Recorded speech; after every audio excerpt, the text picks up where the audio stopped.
May we now hear from Senator Raffy Tulfo. Thank you, Mr. Chair. Sa biglang tingin at biglang rinig, ang pagsoli ng PhilHealth ng 90 billion sa National Treasury ay isang indikasyon na sila ay gumagawa ng maayos at malinis na trabaho. On the other hand, if you look deeper, it will appear na ang PhilHealth ay incompetent, tamad, at hindi nag-iisip. As early as May this year, nagsoli na ang PhilHealth ng 20 billion. 20 billion. Bakit nahulaan niyo na ba kung sino-sino magkakasakit? Alam niyo na ba kung sino-sino at alam niyo na magkano ang gagastusin niyo sa mga nagkakasakit? Alam niyo ba na baka magkakaroon ng emergency health problem? May gana kayong magsoli ng pera. Samantalang, noong January this year, kayo nagpa-implement ng increase. Sana, instead nagpa-implement kayo ng increase, nag-request na lang kayo sa executive sa Malacanang na isuspend na lamang muna yung increase dahil sobra-sobra, ang dami niyong pera. Diba? Sana, palawakin niyo na lang yung mga health benefit coverage. Nandiyan yung sa mga maintenance medicine, nandiyan din yung sa dental, na marami ako nakakusap na mga dentist na sinasabing mahina ang ating dental services.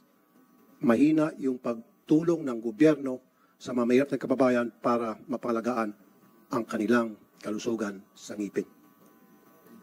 Isa pang nakikita kong problema sa PhilHealth ay yung pagiging incompetent nila sa collection. Every single day sa programa ko sa Wanted sa radyo, pila-pila yung mga employees na kinakaltasan sila ng kanilang mga employer para contribution sa PhilHealth, and yet, hindi na-remit ng PhilHealth yung kanilang mga contribution.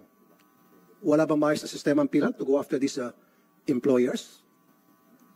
Meron bang mga nakasuhan ng mga employers na hindi nag-remit sa PhilHealth?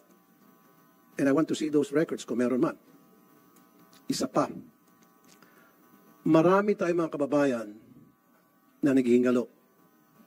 Nabanggit ng mga kasamahan ko, yung iba namamatay dahil kulang sa medisina, sa maintenance lalo na. Yung mga nagkakasakit sa lungs, kasakit sa puso. I know for a fact, a portion of the sin tax mula sa alak, sigarilyo, napupunta sa PhilHealth. O, bakit hindi na natin gastusin yan? Doon sa mga nagkakaroon ng mga lung cancer, nagkakaroon ng heart problems. Nagagastos ba yun? Tapos may gana pa kayo magsolid.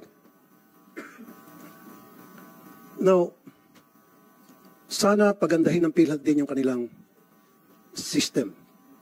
When I say system, siguro i-modernize din nyo ang inyong computer system para magkaroon kayong tie-up. Halimbawa, sa NSO, para to make sure hindi magkakaroon ng fraudulent transactions. To make sure na walang nangungulekta sa PhilHealth ng patay na pala yung tao. To make sure na nababayaran na maayos yung mga doktor ng ospital.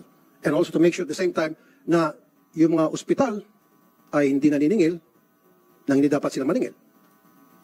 All these things, hindi na pag-isipan ng PhilHealth. Ang request ko lang sana sa PhilHealth, bago kayo magsoli ng pera, pag-isipan niyo muna kung ano yung mga pwede pang paggagamitan sa perang yon.